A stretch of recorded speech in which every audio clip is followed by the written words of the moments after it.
Salome. By Oscar Wilde. The persons of the play.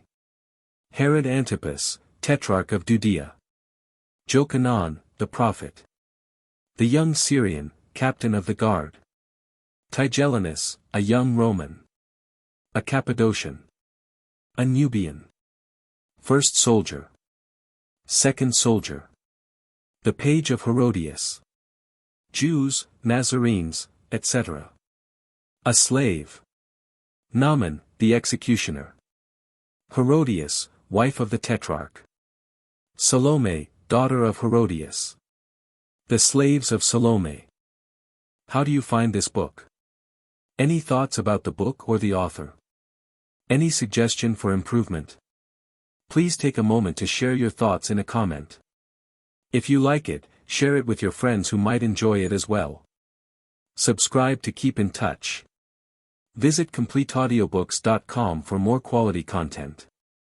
A note on Salome. Salome has made the author's name a household word wherever the English language is not spoken. Few English plays have such a peculiar history. Written in French in 1892, it was in full rehearsal by Madame Bernhardt at the Palace Theatre when it was prohibited by the censor. Oscar Wilde immediately announced his intention of changing his nationality, a characteristic jest, which was only taken seriously, oddly enough, in Ireland. The interference of the censor has seldom been more popular or more heartily endorsed by English critics. On its publication in book form, Salome was greeted by a chorus of ridicule, and it may be noted in passing that at least two of the more violent reviews were from the pens of unsuccessful dramatists. While all those whose French never went beyond Ollendorff were glad to find in that venerable school classic an unsuspected asset in their education, a handy missile with which to pelt Salome and its author. The correctness of the French was, of course, impugned, although the script had been passed by a distinguished French writer, to whom I have heard the whole work attributed. The Times, while depreciating the drama, gave its author credit for a tour de force, in being capable of writing a French play for Madame Bernhardt, and this drew from him the following letter. The Times, Thursday, March 2, 1893, page 4. Mr. Oscar Wilde on Salome. To the editor of the Times. Sir, my attention has been drawn to a review of Salome, which was published in your columns last week. The opinions of English critics on a French work of mine have, of course, little, if any, interest for me. I write simply to ask you to allow me to correct a misstatement that appears in the review in question. The fact that the greatest tragic actress of any stage now living saw in my play such beauty that she was anxious to produce it, to take herself the part of the heroine, to lend to the entire poem the glamour of her personality, and to my prose the music of her flute-like voice, this was naturally, and always will be, a source of pride and pleasure to me, and I look forward with delight to seeing Madame Bernhardt present my play in Paris, that vivid center of art, where religious dramas are often performed. But my play was in no sense of the words written for this great actress. I have never written a play for any actor or actress, nor shall I ever do so. Such work is for the artisan in literature, not for the artist. I remain, sir, your obedient servant. Oscar Wilde. When Salome was translated into English by Lord Alfred Douglas, the illustrator, Aubrey Beardsley, shared some of the obloquy heaped on Wilde. It is interesting that he should have found inspiration for his finest work in a play he never admired and by a writer he cordially disliked. The motives are, of course, made to his hand, and never was there a more suitable material for that odd tangent art in which there are no tactile values. The amusing caricatures of Wilde which appear in the frontispiece, Enter Herodias, and The Eyes of Herod, are the only pieces of ressemblance in these exquisite designs. The colophon is a real masterpiece and a witty criticism of the play as well. On the production of Salome, by the New Stage Club in May, 1905, the dramatic critics again expressed themselves vehemently, vociferating their regrets that the play had been dragged from its obscurity. The obscure drama, however, had become for 5 years past part of the literature of Europe. It is performed regularly or intermittently in Holland, Sweden, Italy, France, and Russia, and it has been translated into every European language, including the Czech. It forms part of the repertoire of the German stage, where it is performed more often than any play by any English writer except Shakespeare. Owing, perhaps, to what I must call its obscure popularity in the continental theatres, Dr. Strauss was preparing his remarkable opera at the very moment when there appeared the criticisms to which I refer, and since the production of the opera in Dresden in December, 1905. English musical journalists and correspondents always refer to the work as founded on Wilde's drama.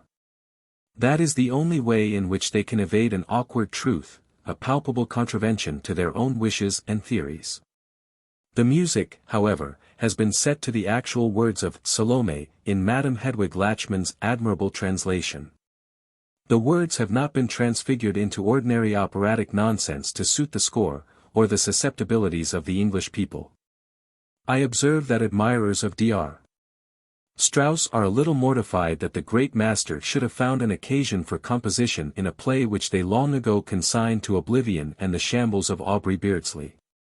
Wilde himself, in a rhetorical period, seems to have contemplated the possibility of his prose drama for a musical theme.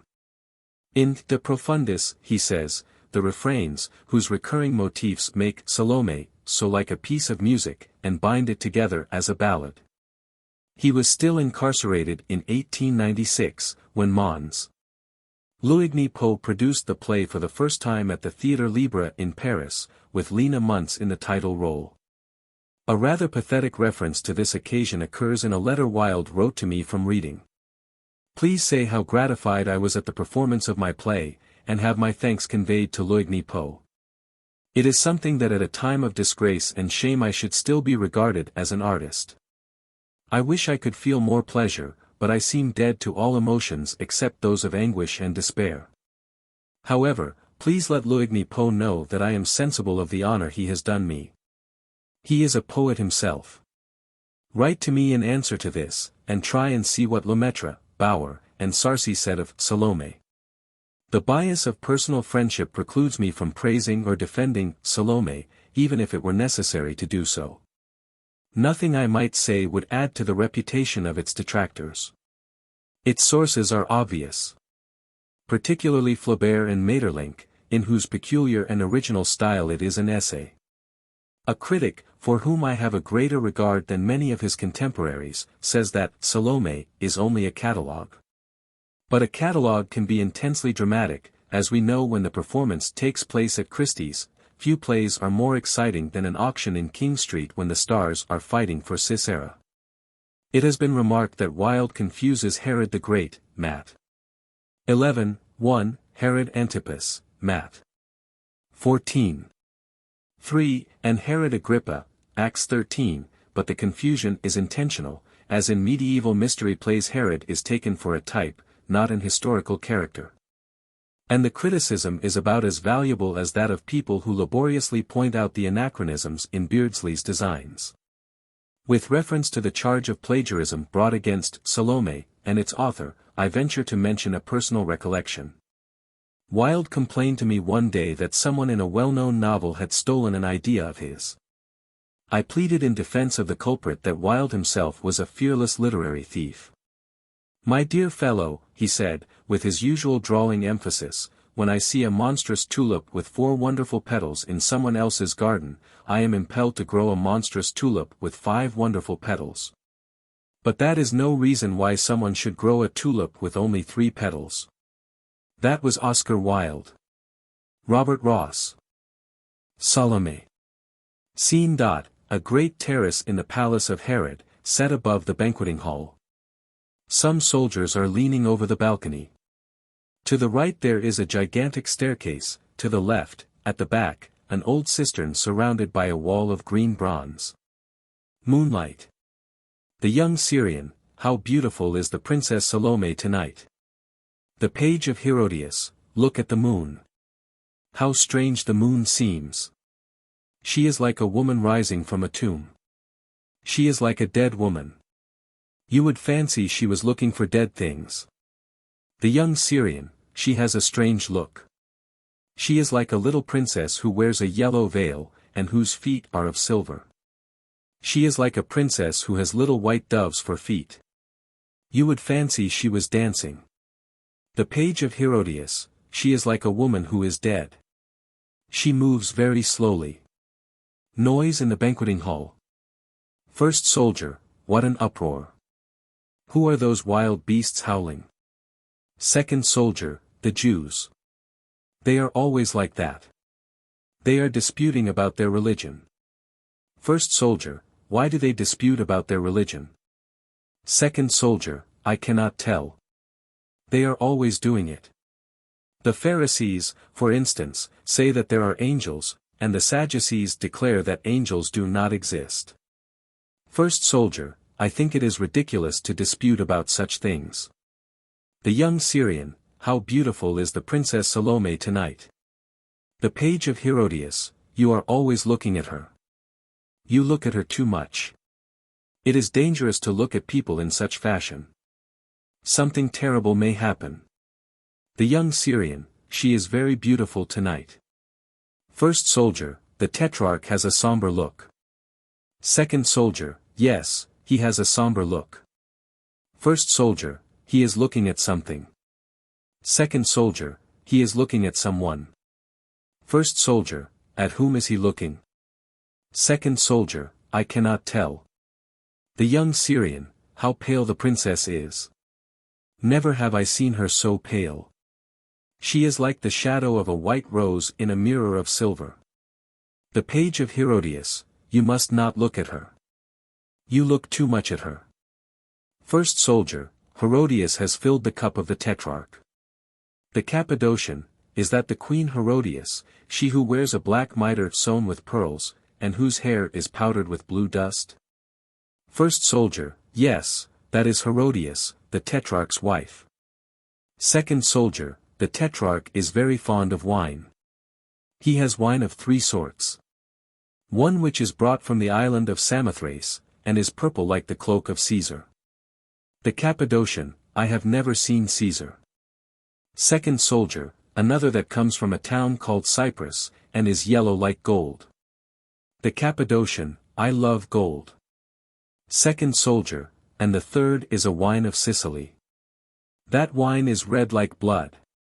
The Nubian, the gods of my country are very fond of blood. Twice in the year we sacrifice to them young men and maidens. 50 young men and 100 maidens. But it seems we never give them quite enough, for they are very harsh to us. The Cappadocian, in my country there are no gods left. The Romans have driven them out. There are some who say that they have hidden themselves in the mountains, but I do not believe it. 3 nights I have been on the mountains seeking them everywhere. I did not find them. And at last I called them by their names, and they did not come. I think they are dead. First soldier, the Jews worship a god that you cannot see. The Cappadocian, I cannot understand that. First soldier, in fact, they only believe in things that you cannot see. The Cappadocian, that seems to me altogether ridiculous. The voice of Jokenaan, after me shall come another mightier than I. I am not worthy so much as to unloose the latchet of his shoes. When he cometh, the solitary places shall be glad. They shall blossom like the lily. The eyes of the blind shall see the day, and the ears of the deaf shall be opened.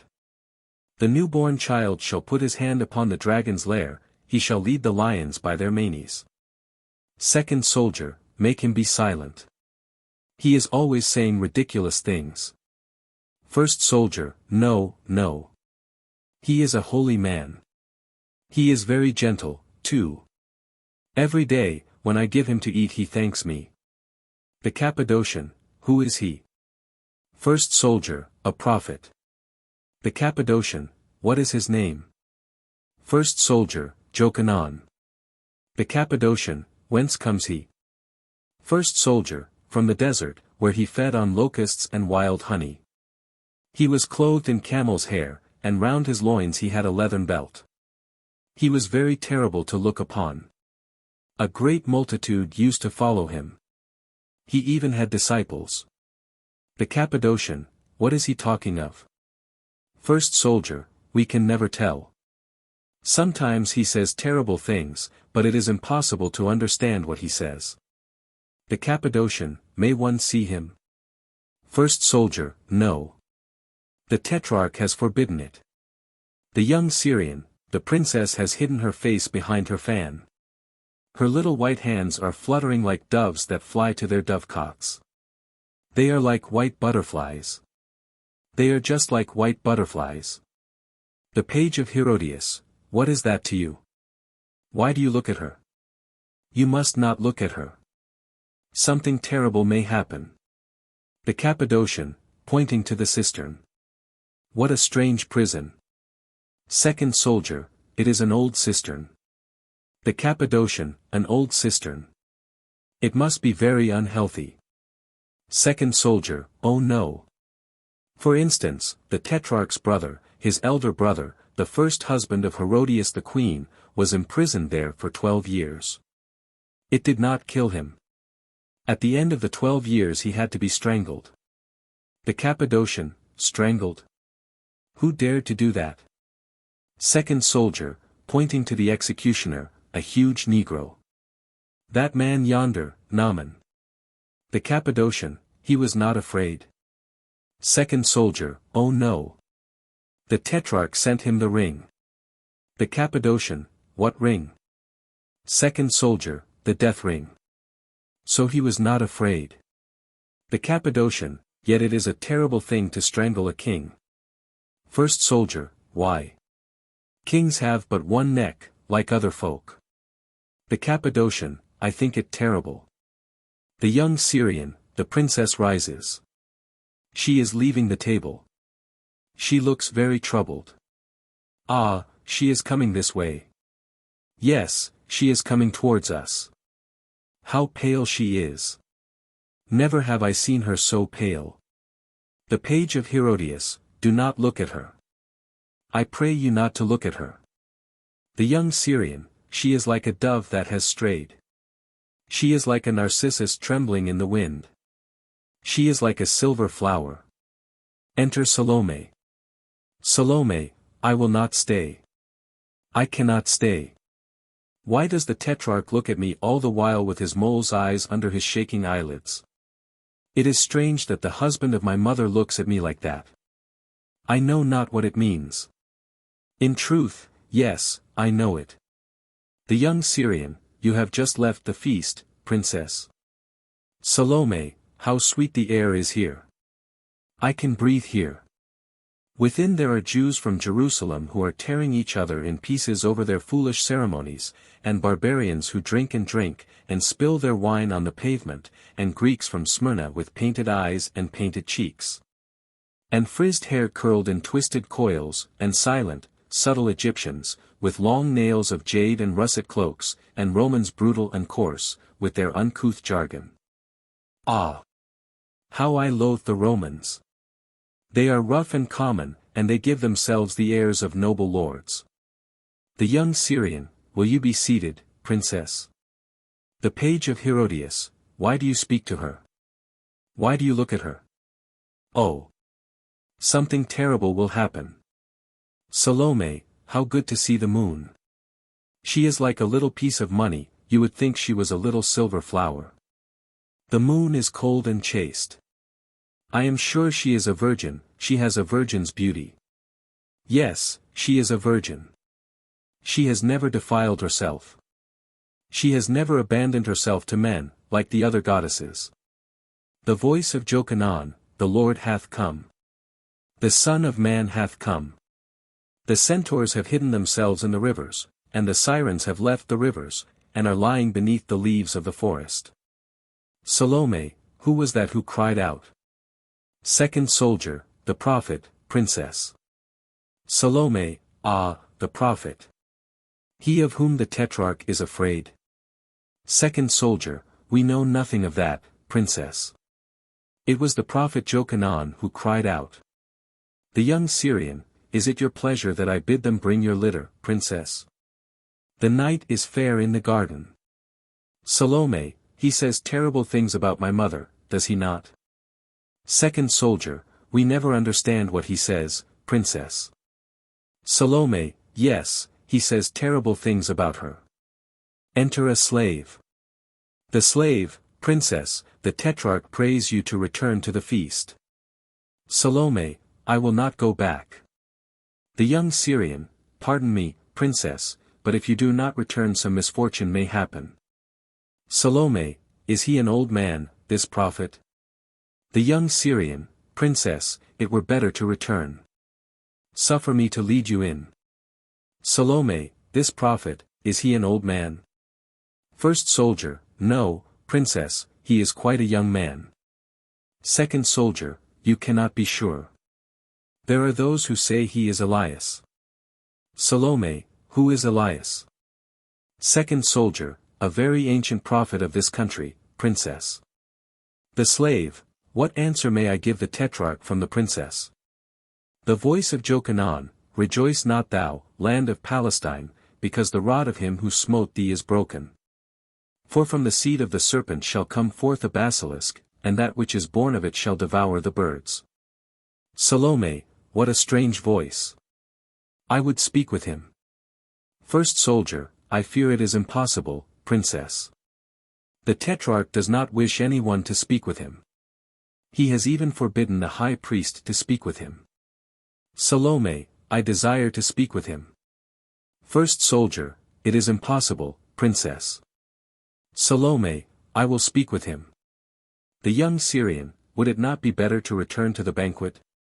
Salome, bring forth this prophet. Exit the slave. First soldier, we dare not, princess. Salome, approaching the cistern and looking down into it. How black it is, down there. It must be terrible to be in so black a pit. It is like a tomb. To the soldiers. Did you not hear me? Bring out the prophet. I wish to see him. Second soldier, princess, I beg you do not require this of us. Salome, you keep me waiting. First soldier, princess, our lives belong to you, but we cannot do what you have asked of us. And indeed, it is not of us that you should ask this thing. Salome, looking at the young Syrian. Ah! The page of Herodias, oh! What is going to happen? I am sure that some misfortune will happen. Salome, going up to the young Syrian. You will do this tiling for me, will you not, Naboth? You will do this thing for me. I have always been kind to you. You will do it for me. I would but look at this strange prophet. Men have talked so much of him. Often have I heard the Tetrarch talk of him. I think the Tetrarch is afraid of him. Are you, even you, also afraid of him, Naboth? The young Syrian, I fear him not, princess, there is no man I fear. But the Tetrarch has formally forbidden that any man should raise the cover of this well. Salome, you will do this thing for me, Naboth, and tomorrow when I pass in my litter beneath the gateway of the idol sellers I will let fall for you a little flower, a little green flower. The young Syrian, princess, I cannot. Salome, smiling. You will do this thing for me, Naboth. You know that you will do this thing for me. And tomorrow when I pass in my litter by the bridge of the idol buyers, I will look at you through the muslin veils, I will look at you, Naboth, it may be I will smile at you. Look at me, Naboth, look at me. Ah! You know that you will do what I ask of you. You know it well. I know that you will do this thing. The young Syrian, signing to the third soldier. Let the prophet come forth. The princess Salome desires to see him. Salome, ah! The page of Herodias, oh! How strange the moon looks. You would think it was the hand of a dead woman who is seeking to cover herself with a shroud. The young Syrian, she has a strange look. She is like a little princess, whose eyes are eyes of amber. Through the clouds of muslin she is smiling like a little princess. The prophet comes out of the cistern. Salome looks at him and steps slowly back. Jokenaan, where is he whose cup of abominations is now full? Where is he, who in a robe of silver shall one day die in the face of all the people? Bid him come forth, that he may hear the voice of him who hath cried in the waste places and in the houses of kings. Salome, of whom is he speaking? The young Syrian, you can never tell, princess. Jokenaan, where is she who having seen the images of men painted on the walls, the images of the Chaldeans limned in colors, gave herself up unto the lust of her eyes, and sent ambassadors into Chaldea? Salome, it is of my mother that he speaks. The young Syrian, oh, no, princess. Salome, yes, it is of my mother that he speaks. Jokanaan, where is she who gave herself unto the captains of Assyria, who have baldricks on their loins, and tiaras of divers colors on their heads? Where is she who hath given herself to the young men of Egypt, who are clothed in fine linen and purple, whose shields are of gold, whose helmets are of silver, whose bodies are mighty? Bid her rise up from the bed of her abominations, from the bed of her incestuousness, that she may hear the words of him who prepareth the way of the Lord, that she may repent her of her iniquities. Though she will never repent, but will stick fast in her abominations, bid her come, for the fan of the Lord is in his hand. Salome, but he is terrible, he is terrible. The young Syrian, do not stay here, princess, I beseech you. Salome, it is his eyes above all that are terrible. They are like black holes burned by torches in a Tyrian tapestry. They are like black caverns where dragons dwell. They are like the black caverns of Egypt in which the dragons make their lairs. They are like black lakes troubled by fantastic moons. Do you think he will speak again? The young Syrian, do not stay here, princess. I pray you do not stay here. Salome, how wasted he is. He is like a thin ivory statue. He is like an image of silver. I am sure he is chaste as the moon is. He is like a moonbeam, like a shaft of silver. His flesh must be cool like ivory. I would look closer at him. The young Syrian, no, no, princess. Salome, I must look at him closer. The young Syrian, princess. Princess. Jokenaan, who is this woman who is looking at me? I will not have her look at me. Wherefore doth she look at me with her golden eyes, under her gilded eyelids? I know not who she is. I do not wish to know who she is. Bid her begone. It is not to her that I would speak. Salome, I am Salome, daughter of Herodias, princess of Judea. Jokenaan, back. Daughter of Babylon. Come not near the chosen of the Lord. Thy mother hath filled the earth with the wine of her iniquities, and the cry of her sins hath come up to the ears of God. Salome, speak again, Jokenaan. Thy voice is wine to me. The young Syrian, princess. Princess. Princess. Salome, speak again. Speak again, Jokenaan, and tell me what I must do. Jokenaan, daughter of Sodom, come not near me. But cover thy face with a veil, and scatter ashes upon thine head, and get thee to the desert and seek out the Son of Man. Salome, who is he, the Son of Man?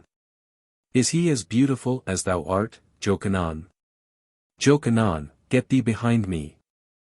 I hear in the palace the beating of the wings of the angel of death.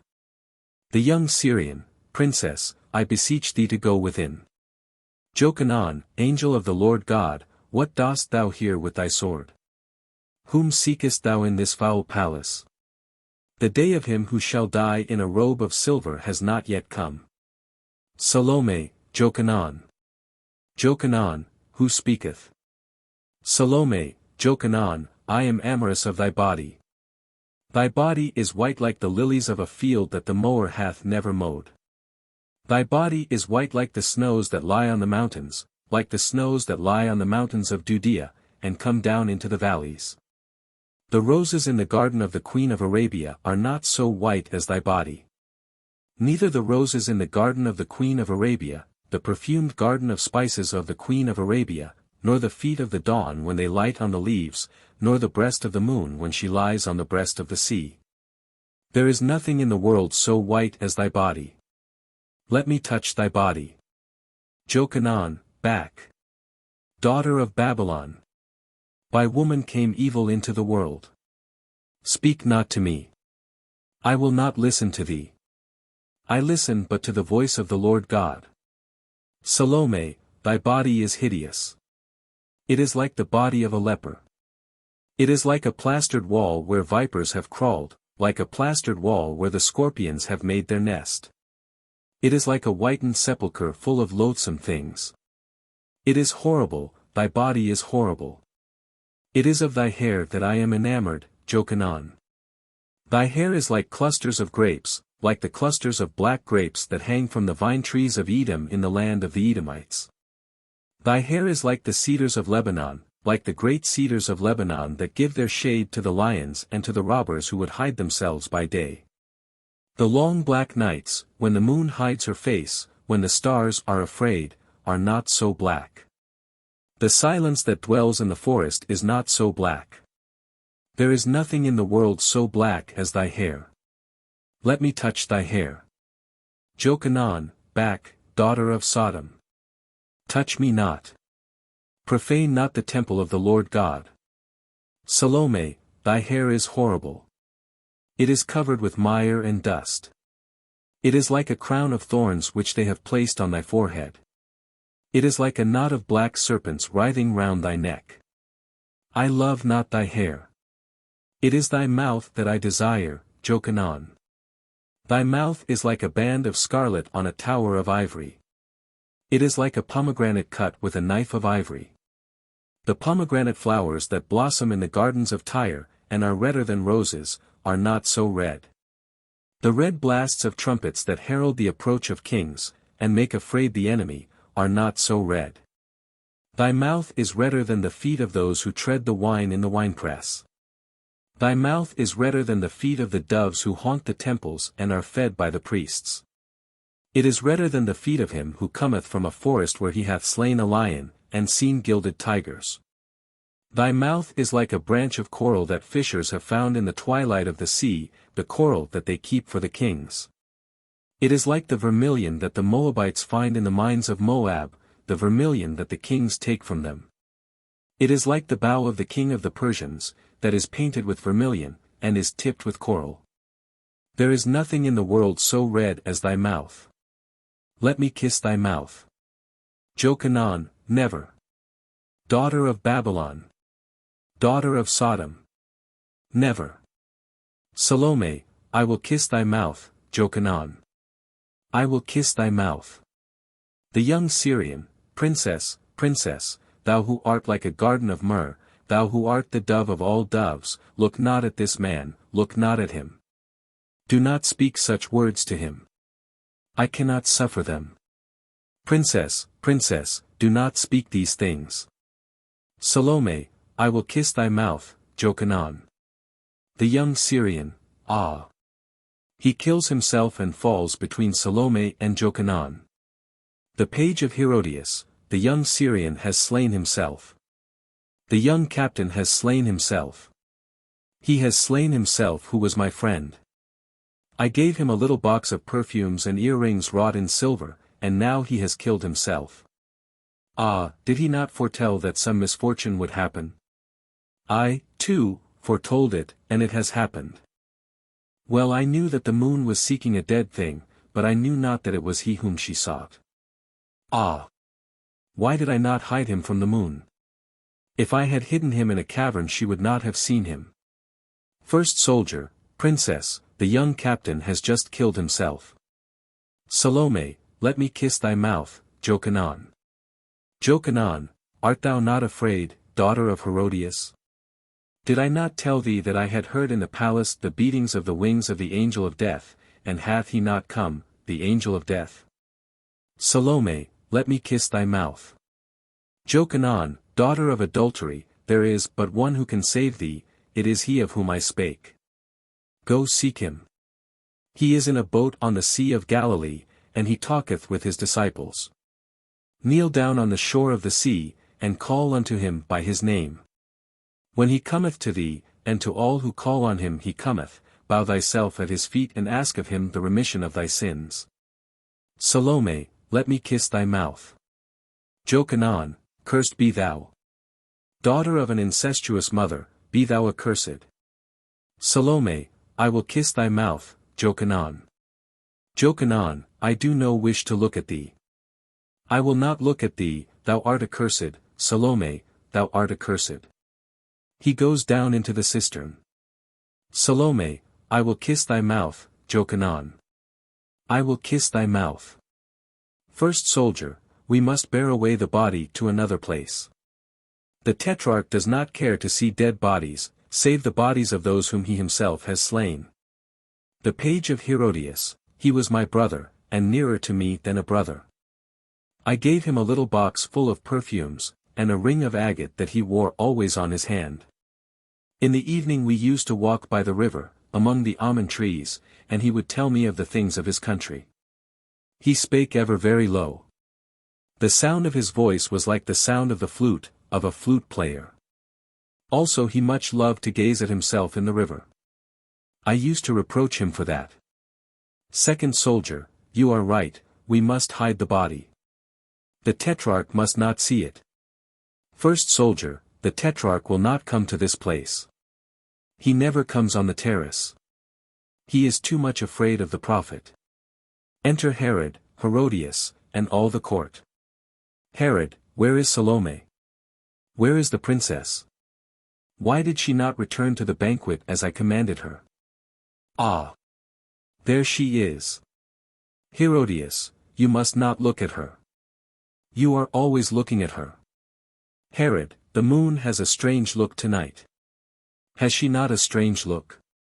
She is like a mad woman who is seeking everywhere for lovers.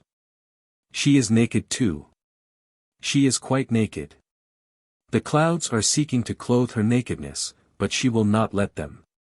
She shows herself naked in the sky. She reels through the clouds like a drunken woman. I am sure she is looking for lovers. Does she not reel like a drunken woman? She is like a mad woman, is she not? Herodias, no, the moon is like the moon, that is all. Let us go within. You have nothing to do here. Herod, I will stay here. Manasseh, lay carpets there. Light torches, bring forth the ivory tables, and the tables of jasper. The air here is delicious. I will drink more wine with my guests. We must show all honors to the ambassadors of Caesar. Herodias, it is not because of them that you remain.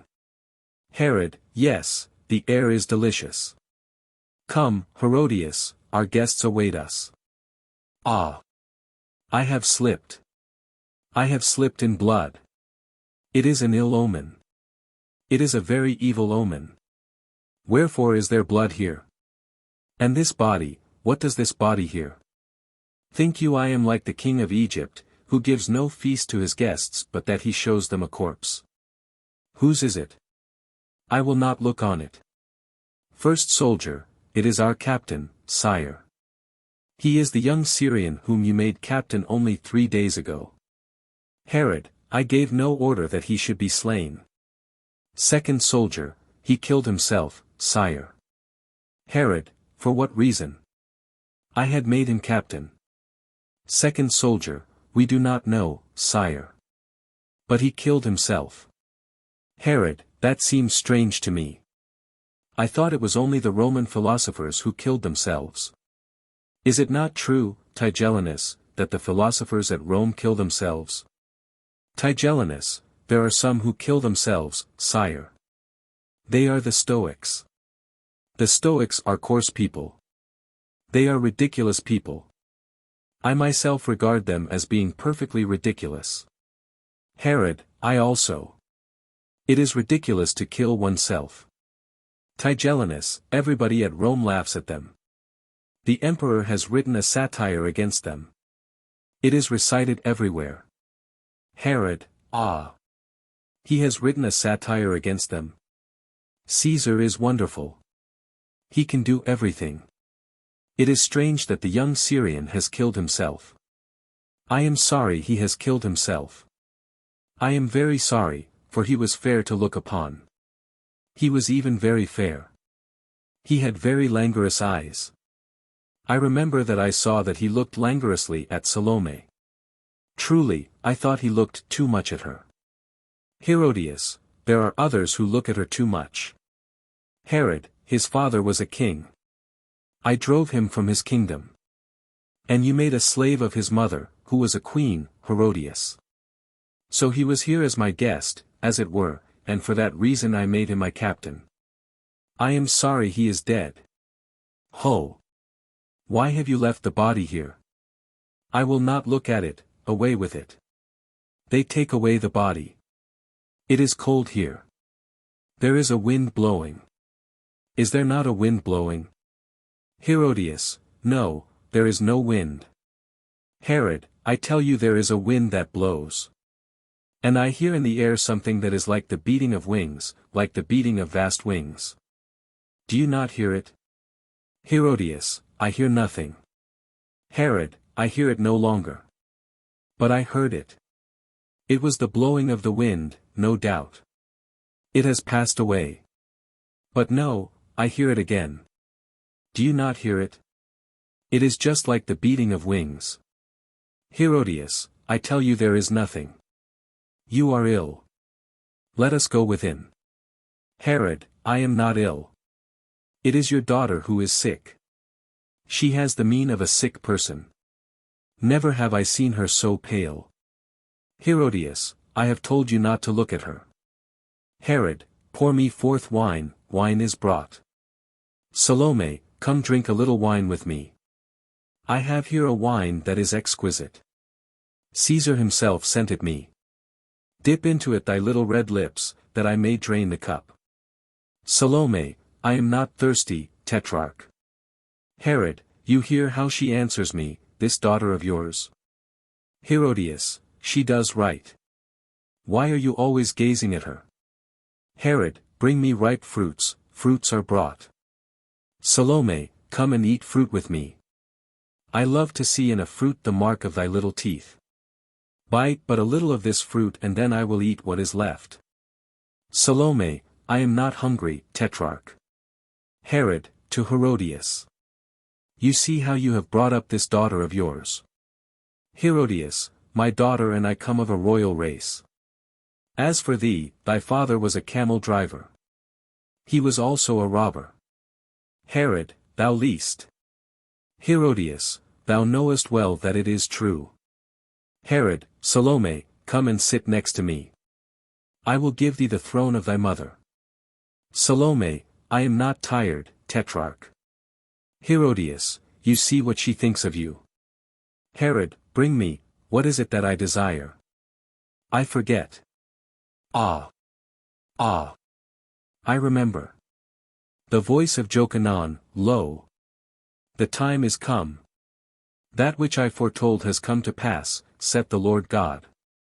Lo! The day of which I spoke. Herodias, bid him be silent. I will not listen to his voice. This man is for ever vomiting insults against me. Herod, he has said nothing against you. Besides, he is a very great prophet. Herodias, I do not believe in prophets. Can a man tell what will come to pass? No man knows it. Moreover, he is for ever insulting me. But I think you are afraid of him. I know well that you are afraid of him. Herod, I am not afraid of him. I am afraid of no man. Herodias, I tell you, you are afraid of him. If you are not afraid of him, why do you not deliver him to the Jews, who for these 6 months past have been clamoring for him? A Jew, truly, my lord, it were better to deliver him into our hands. Herod, enough on this subject. I have already given you my answer. I will not deliver him into your hands. He is a holy man. He is a man who has seen God. A Jew, that cannot be. There is no man who hath seen God since the prophet Elias. He is the last man who saw God. In these days God doth not show himself. He hideth himself. Therefore great evils have come upon the land. Another Jew, verily, no man knoweth if Elias the prophet did indeed see God. Peradventure it was but the shadow of God that he saw. A third Jew, God is at no time hidden. He showeth himself at all times and in everything. God is in what is evil even as he is in what is good. A fourth Jew, that must not be said. It is a very dangerous doctrine. It is a doctrine that cometh from the schools at Alexandria, where men teach the philosophy of the Greeks. And the Greeks are Gentiles, they are not even circumcised. A fifth Jew, no one can tell how God worketh. His ways are very mysterious. It may be that the things which we call evil are good, and that the things which we call good are evil. There is no knowledge of anything. We must needs submit to everything, for God is very strong. He breaketh in pieces the strong together with the weak, for he regardeth not any man.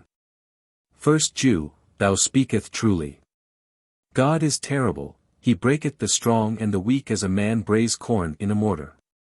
But this man hath never seen God. No man hath seen God since the prophet Elias. Herodias, make them be silent. They weary me. Herod, but I have heard it said that Jokenaan himself is your prophet Elias. The Jew, that cannot be.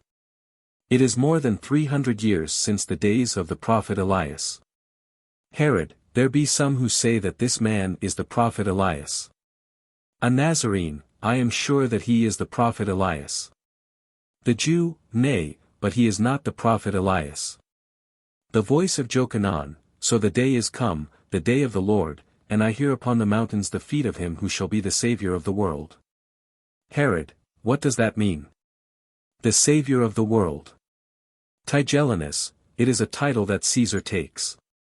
Herod, but Caesar is not coming into Judea.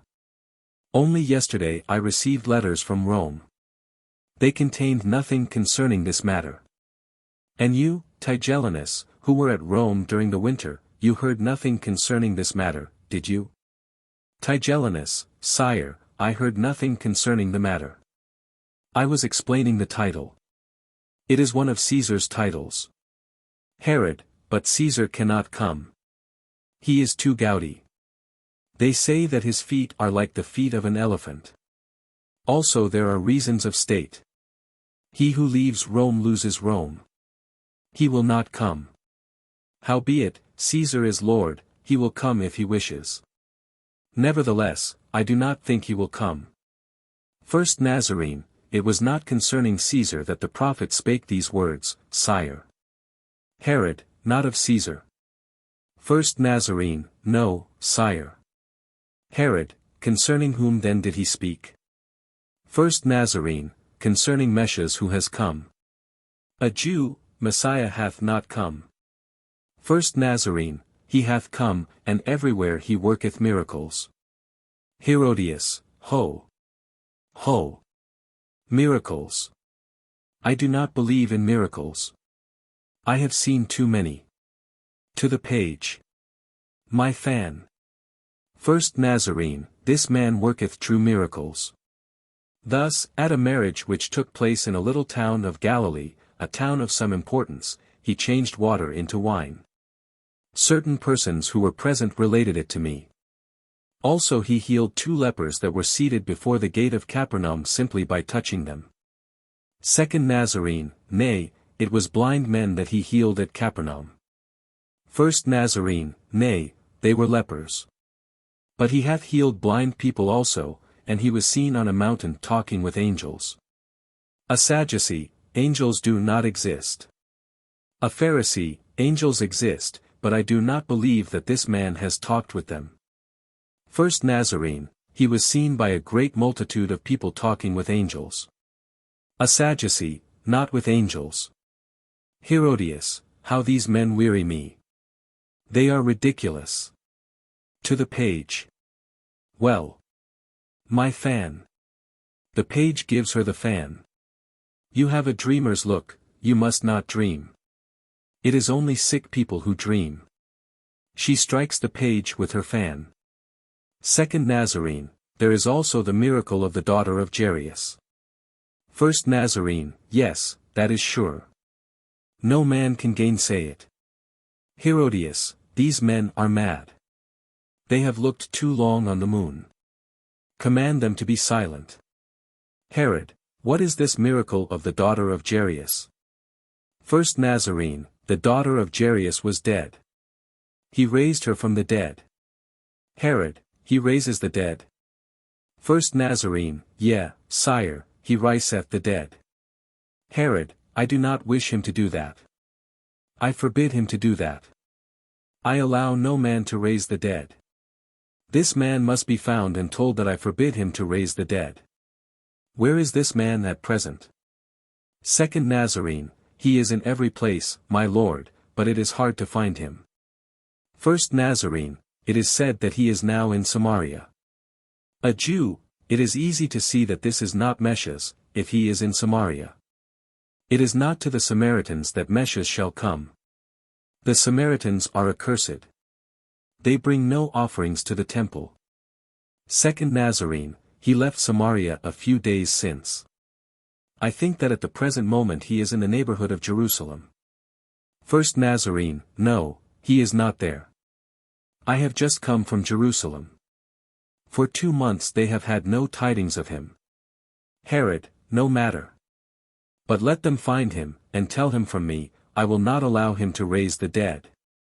To change water into wine, to heal the lepers and the blind. He may do these things if he will. I say nothing against these things. In truth I hold it a good deed to heal a leper. But I allow no man to raise the dead.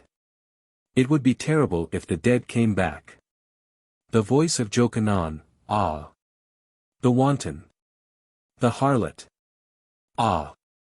The daughter of Babylon with her golden eyes and her gilded eyelids, thus saith the Lord God, let there come up against her a multitude of men. Let the people take stones and stone her. Herodias, command him to be silent. The voice of Jokenaan, let the war captains pierce her with their swords, let them crush her beneath their shields. Herodias, nay, but it is infamous. The voice of Jokanaan, it is thus that I will wipe out all wickedness from the earth, and that all women shall learn not to imitate her abominations. Herodias, you hear what he says against me? You allow him to revile your wife. Herod, he did not speak your name. Herodias, what does that matter? You know well that it is I whom he seeks to revile. And I am your wife, am I not? Herod, of a truth, dear and noble Herodias, you are my wife, and before that you were the wife of my brother. Herodias, it was you who tore me from his arms. Herod, of a truth I was stronger. But let us not talk of that matter. I do not desire to talk of it. It is the cause of the terrible words that the prophet has spoken. Peradventure on account of it a misfortune will come. Let us not speak of this matter. Noble Herodias, we are not mindful of our guests. Fill thou my cup, my well-beloved. Fill with wine the great goblets of silver, and the great goblets of glass. I will drink to Caesar. There are Romans here, we must drink to Caesar. All, Caesar. Caesar. Herod, do you not see your daughter, how pale she is? Herodias, what is it to you if she be pale or not? Herod, never have I seen her so pale. Herodias, you must not look at her. The voice of Jokanaan, in that day the sun shall become black like sackcloth of hair, and the moon shall become like blood, and the stars of the heavens shall fall upon the earth like ripe figs that fall from the fig tree. And the kings of the earth shall be afraid. Herodias, ah! Ah! I should like to see that day of which he speaks, when the moon shall become like blood, and when the stars shall fall upon the earth like ripe figs. This prophet talks like a drunken man. But I cannot suffer the sound of his voice. I hate his voice. Command him to be silent. Herod, I will not. I cannot understand what it is that he saith, but it may be an omen. Herodias, I do not believe in omens. He speaks like a drunken man. Herod, it may be he is drunk with the wine of God. Herodias, what wine is that, the wine of God? From what vineyards is it gathered? In what winepress may one find it? Herod, from this point he looks all the while at Salome. Tigellinus, when you were at Rome of late, did the emperor speak with you on the subject of? Tigellinus, on what subject, sire? Herod, on what subject? Ah! I asked you a question, did I not? I have forgotten what I would have asked you. Herodias, you are looking again at my daughter. You must not look at her. I have already said so. Herod, you say nothing else. Herodias, I say it again. Herod, and that restoration of the temple about which they have talked so much, will anything be done? They say the veil of the sanctuary has disappeared, do they not?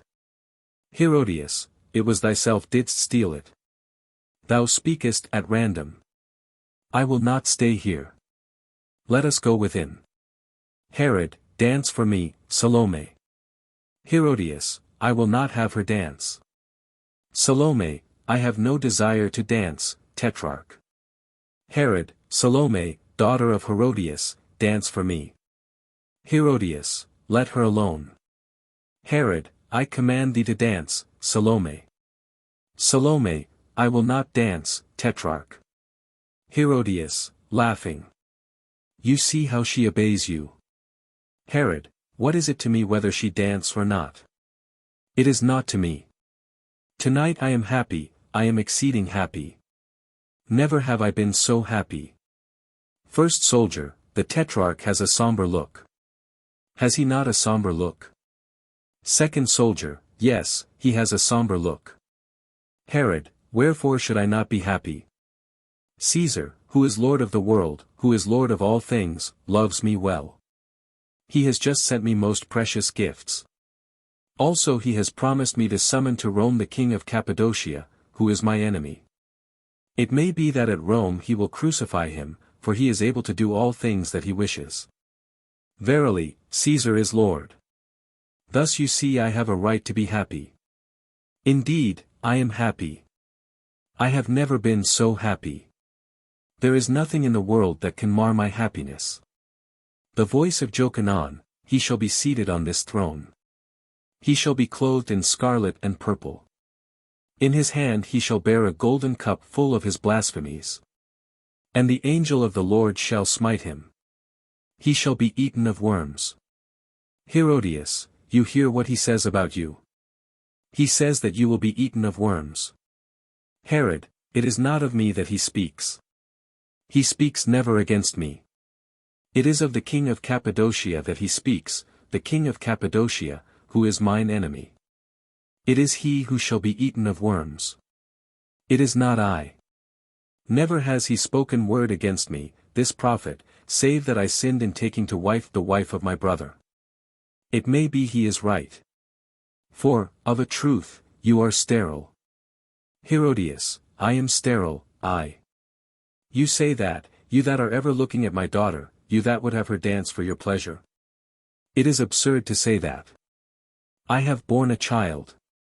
You have gotten no child, no, not even from one of your slaves. It is you who are sterile, not I. Herod, peace, woman. I say that you are sterile. You have borne me no child, and the prophet says that our marriage is not a true marriage. He says that it is an incestuous marriage, a marriage that will bring evils. I fear he is right, I am sure that he is right. But it is not the moment to speak of such things. I would be happy at this moment. Of a truth, I am happy. There is nothing I lack. Herodias, I am glad you are of so fair a humor tonight. It is not your custom. But it is late. Let us go within.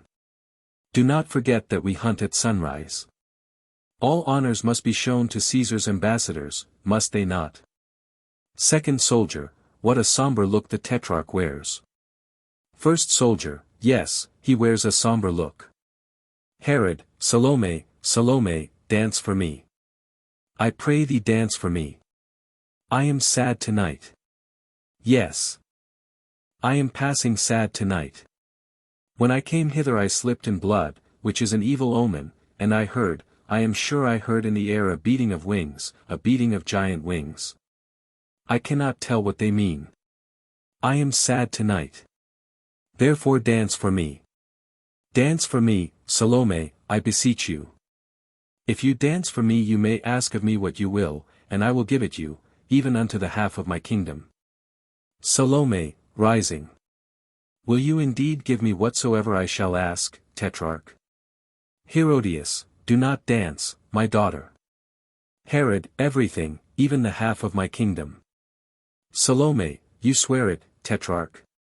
Herod, I swear it, Salome. Herodias, do not dance, my daughter. Salome, by what will you swear, Tetrarch? Herod, by my life, by my crown, by my gods. Whatsoever you desire I will give it you, even to the half of my kingdom, if you will but dance for me.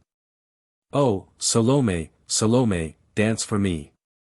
Salome, you have sworn, Tetrarch. Herod, I have sworn, Salome.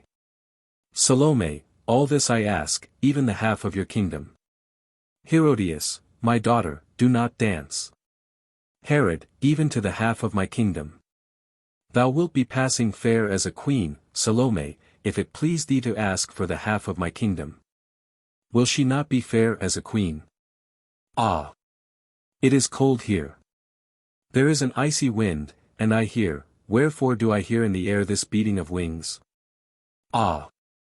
One might fancy a bird, a huge black bird that hovers over the terrace. Why can I not see it, this bird? The beat of its wings is terrible. The breath of the wind of its wings is terrible. It is a chill wind. Nay, but it is not cold, it is hot.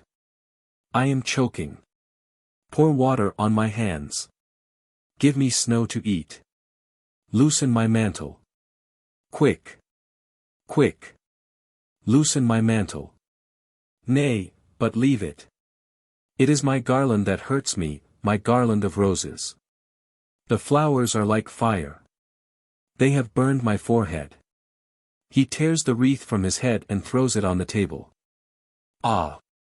I can breathe now. How red those petals are.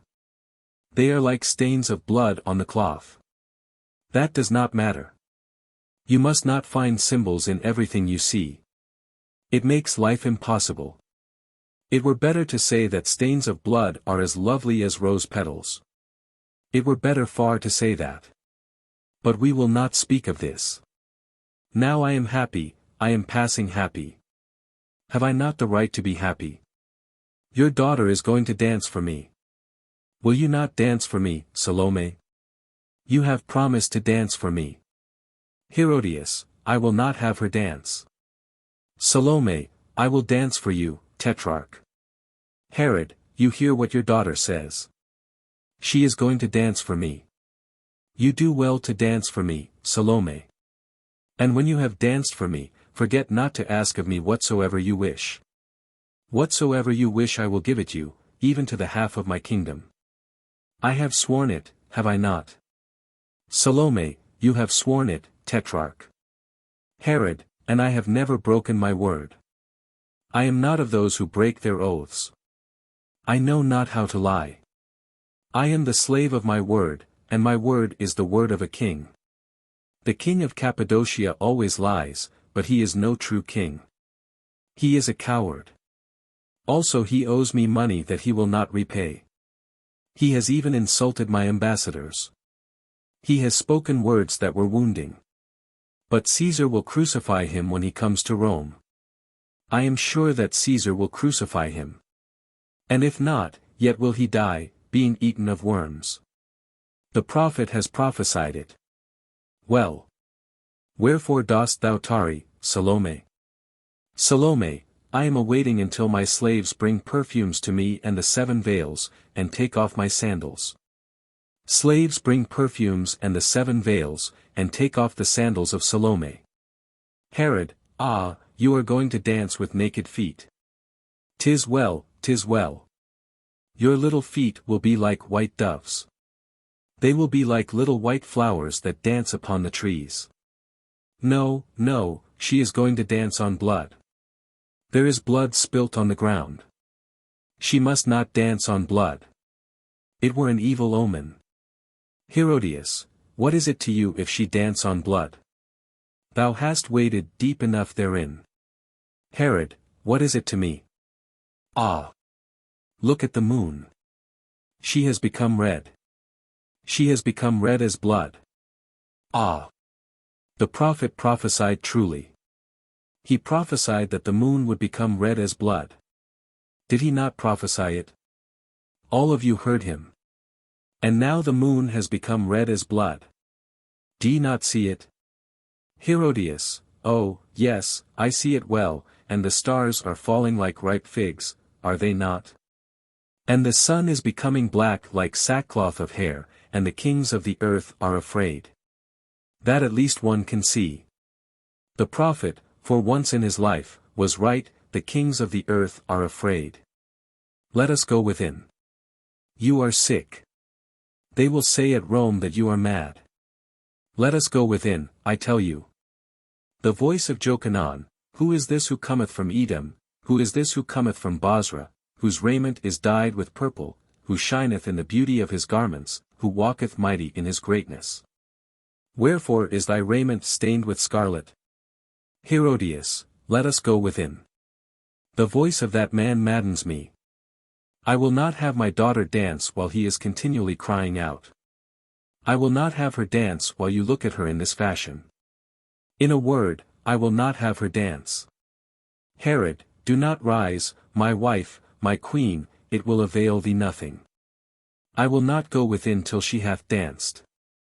Dance, Salome, dance for me. Herodias, do not dance, my daughter. Salome, I am ready, Tetrarch. Salome dances the dance of the 7 veils. Herod, ah! Wonderful! Wonderful! You see that she has danced for me, your daughter.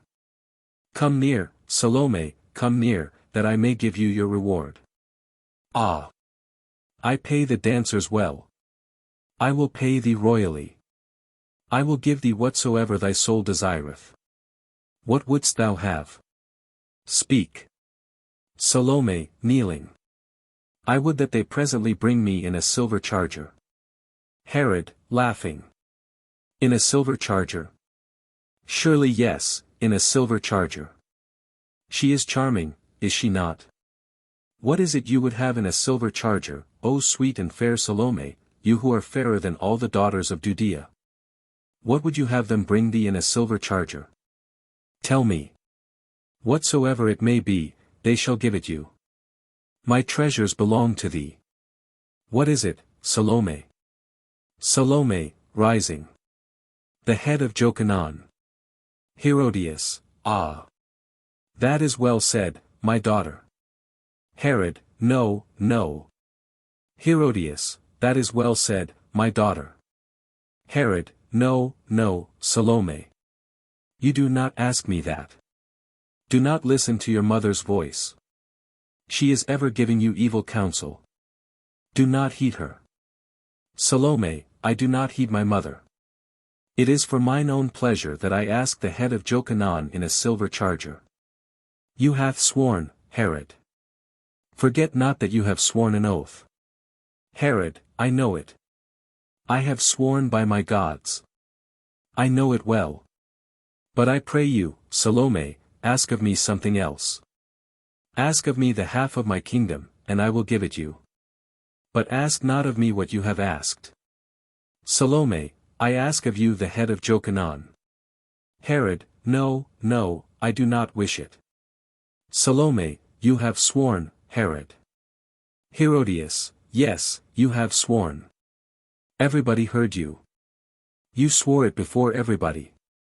Herod, be silent. It is not to you I speak. Herodias, my daughter has done well to ask the head of Jokenaan. He has covered me with insults. He has said monstrous things against me.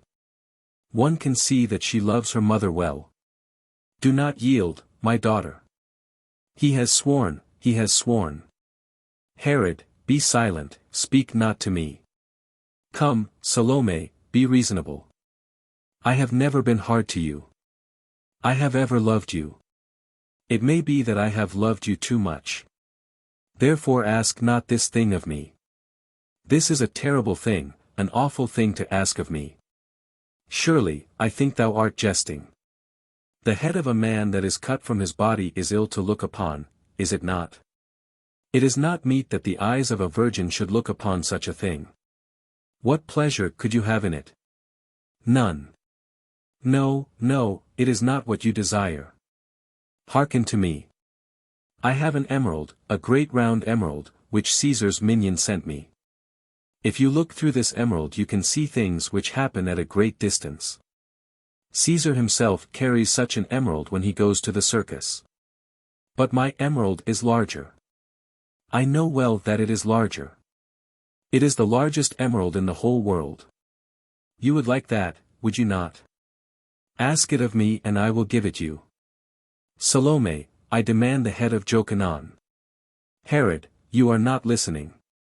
You are not listening. Suffer me to speak, Salome.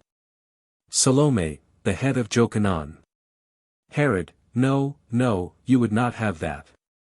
You say that to trouble me, because I have looked at you all this evening. It is true, I have looked at you all this evening. Your beauty troubled me.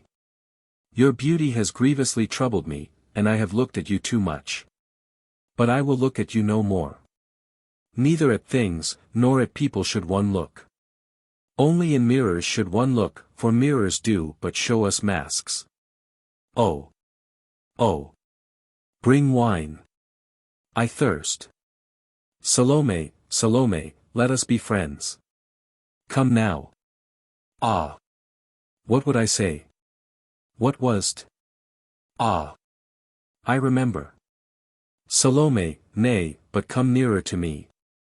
I fear you will not hear me, Salome, you know my white peacocks, my beautiful white peacocks, that walk in the garden between the myrtles and the tall cypress trees.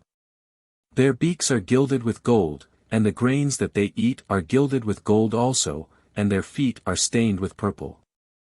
When they cry out the rain comes, and the moon shows herself in the heavens when they spread their tails.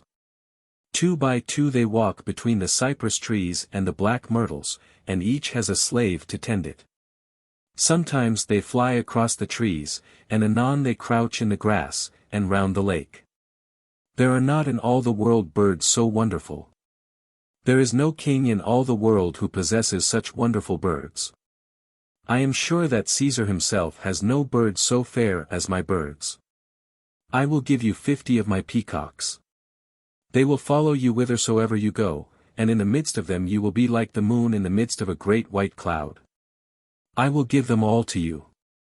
I have but 100, and in the whole world there is no king who has peacocks like unto my peacocks. But I will give them all to you. Only you must loose me from my oath, and must not ask of me that which you have asked of me. He empties the cup of wine. Salome, give me the head of Jokenaan. Herodias, well said, my daughter. As for you, you are ridiculous with your peacocks. Herod, be silent. You cry out always, you cry out like a beast of prey. You must not. Your voice wearies me. Be silent, I say Salome, think of what you are doing. This man comes perchance from God. He is a holy man. The finger of God has touched him. God has put into his mouth terrible words. In the palace as in the desert God is always with him. At least it is possible. One does not know. It is possible that God is for him and with him. Furthermore, if he died some misfortune might happen to me. In any case, he said that the day he dies a misfortune will happen to someone. That could only be to me. Remember, I slipped in blood when I entered. Also, I heard a beating of wings in the air, a beating of mighty wings. These are very evil omens, and there were others. I am sure there were others though I did not see them. Well, Salome, you do not wish a misfortune to happen to me? You do not wish that. Listen to me, then. Salome, give me the head of Jokenaan. Herod, ah! You are not listening to me. Be calm. I am calm. I am quite calm. Listen. I have jewels hidden in this place, jewels that your mother even has never seen, jewels that are marvelous. I have a collar of pearls, set in 4 rows. They are like unto moons chained with rays of silver. They are like 50 moons caught in a golden net. On the ivory of her breast a queen has worn it. Thou shalt be as fair as a queen when thou wearest it. I have amethysts of 2 kinds, one that is black like wine, and one that is red like wine which has been colored with water. I have topazes, yellow as are the eyes of tigers, and topazes that are pink as the eyes of a wood pigeon, and green topazes that are as the eyes of cats. I have opals that burn always, with an ice-like flame, opals that make sad men's minds, and are fearful of the shadows. I have onyxes like the eyeballs of a dead woman. I have moonstones that change when the moon changes, and are wan when they see the sun. I have sapphires big like eggs, and as blue flowers. The sea wanders within them and the moon comes never to trouble the blue of their waves. I have chrysolites and beryls and chrysoprases and rubies. I have sardonyx and hyacinth stones, and stones of chalcedony, and I will give them all to you, all, and other things will I add to them. The king of the Indies has but even now sent me 4 fans fashioned from the feathers of parrots, and the king of Numidia a garment of ostrich feathers. I have a crystal, into which it is not lawful for a woman to look, nor may young men behold it until they have been beaten with rods. In a coffer of nacre I have 3 wondrous turquoises. He who wears them on his forehead can imagine things which are not, and he who carries them in his hand can make women sterile. These are great treasures above all price. They are treasures without price. But this is not all. In an ebony coffer I have 2 cups of amber, that are like apples of gold. If an enemy pour poison into these cups, they become like an apple of silver. In a coffer encrusted with amber I have sandals encrusted with glass. I have mantles that have been brought from the land of the Syries, and bracelets decked about with carbuncles and with jade that come from the city of Euphrates. What desirest thou more than this, Salome? Tell me the thing that thou desirest, and I will give it thee. All that thou askest I will give thee, save one thing. I will give thee all that is mine, save one life. I will give thee the mantle of the high priest. I will give thee the veil of the sanctuary. The Jews, oh! Salome, give me the head of Jokenaan. Herod, sinking back in his seat. Let her be given what she asks. Of a truth she is her mother's child. The first soldier approaches. Herodias draws from the hand of the Tetrarch the ring of death and gives it to the soldier, who straightway bears it to the executioner. The executioner looks scared. Who has taken my ring? There was a ring on my right hand. Who has drunk my wine? There was wine in my cup. It was full of wine. Someone has drunk it. Oh! Surely some evil will befall someone. The executioner goes down into the cistern. Ah! Wherefore did I give my oath? Kings ought never to pledge their word. If they keep it not, it is terrible, and if they keep it, it is terrible also. Herodias, my daughter has done well. Herod, I am sure that some misfortune will happen. Salome, she leans over the cistern and listens. There is no sound. I hear nothing. Why does he not cry out, this man? Ah!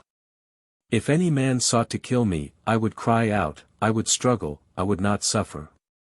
Strike, strike, Naaman, strike, I tell you. No, I hear nothing. There is a silence, a terrible silence. Ah! Something has fallen upon the ground. I heard something fall. It is the sword of the headsman. He is afraid, this slave. He has let his sword fall.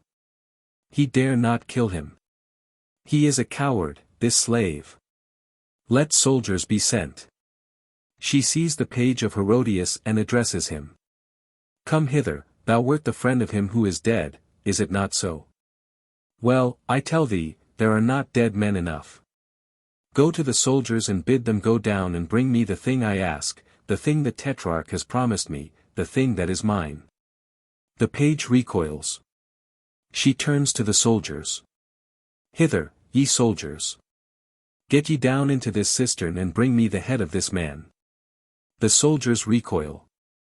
Tetrarch, Tetrarch, command your soldiers that they bring me the head of Jokenaan. A huge black arm, the arm of the executioner, comes forth from the cistern, bearing on a silver shield the head of Jokenaan. Salome seizes it. Herod hides his face with his cloak. Herodias smiles and fans herself. The Nazarenes fall on their knees and begin to pray. Ah! Thou wouldst not suffer me to kiss thy mouth, Jokenaan. Well. I will kiss it now. I will bite it with my teeth as one bites a ripe fruit. Yes, I will kiss thy mouth, Jokenaan. I said it. Did I not say it? I said it. Ah! I will kiss it now. But, wherefore dost thou not look at me, Jokenaan? Thine eyes that were so terrible, so full of rage and scorn, are shut now. Wherefore are they shut? Open thine eyes. Lift up thine eyelids, Jokenaan. Wherefore dost thou not look at me? Art thou afraid of me, Jokenaan, that thou wilt not look at me? And thy tongue, that was like a red snake darting poison, it moves no more, it says nothing now, Jokenaan, that scarlet viper that spat its venom upon me. It is strange, is it not? How is it that the red viper stirs no longer? Thou wouldst have none of me, Jokenaan. Thou didst reject me. Thou didst speak evil words against me. Thou didst treat me as a harlot, as a wanton, me, Salome, daughter of Herodias, princess of Judea. Well, Jokenaan, I still live, but thou art dead, and thy head belongs to me. I can do with it what I will. I can throw it to the dogs and to the birds of the air. That which the dogs leave, the birds of the air shall devour. Ah, Jokenaan, Jokenaan, thou wert the only man that I have loved. All other men are hateful to me. But thou wert beautiful. Thy body was a column of ivory set on a silver socket. It was a garden full of doves and of silver lilies. It was a tower of silver decked with shields of ivory. There was nothing in the world so white as thy body. There was nothing in the world so black as thy hair. In the whole world there was nothing so red as thy mouth. Thy voice was a censer that scattered strange perfumes, and when I looked on thee I heard a strange music. Ah! Wherefore didst thou not look at me, Jokenaan? Behind thine hands and thy curses thou didst hide thy face. Thou didst put upon thine eyes the covering of him who would see his God. Well, thou hast seen thy God, Jokenaan, but me, thou didst never see. If thou hadst seen me thou wouldst have loved me. I saw thee, Jokenaan, and I loved thee. Oh, how I loved thee! I love thee yet, Jokenaan, I love thee only. I am athirst for thy beauty, I am hungry for thy body, and neither wine nor fruits can appease my desire. What shall I do now, Jokenaan? Neither the floods nor the great waters can quench my passion. I was a princess, and thou didst scorn me. I was a virgin, and thou didst take my virginity from me. I was chaste, and thou didst fill my veins with fire. Ah! Ah! Wherefore didst thou not look at me, Jokenaan? If thou hadst looked at me thou hadst loved me. Well I know that thou wouldst have loved me, and the mystery of love is greater than the mystery of death. Love only should one consider. Herod, she is monstrous, thy daughter, she is altogether monstrous. In truth, what she has done is a great crime. I am sure that it was a crime against an unknown God. Herodias, I approve of what my daughter has done. And I will stay here now. Herod, rising. Ah! There speaks the incestuous wife. Come. I will not stay here. Come, I tell thee. Surely some terrible thing will befall. Manasseh, Issachar, Ozias, put out the torches. I will not look at things, I will not suffer things to look at me. Put out the torches. Hide the moon. Hide the stars. Let us hide ourselves in our palace, Herodias. I begin to be afraid. The slaves put out the torches. The stars disappear. A great black cloud crosses the moon and conceals it completely. The stage becomes very dark. The Tetrarch begins to climb the staircase. The voice of Salome, ah! I have kissed thy mouth, Jokenaan, I have kissed thy mouth. There was a bitter taste on thy lips. Was it the taste of blood? But perchance it is the taste of love. They say that love hath a bitter taste. But what of that? What of that? I have kissed thy mouth, Jokanaan. A moonbeam falls on Salome, covering her with light. Herod, turning round and seeing Salome. Kill that woman. The soldiers rush forward and crush beneath their shield Salome, daughter of Herodias, princess of Judea. Curtain. The end.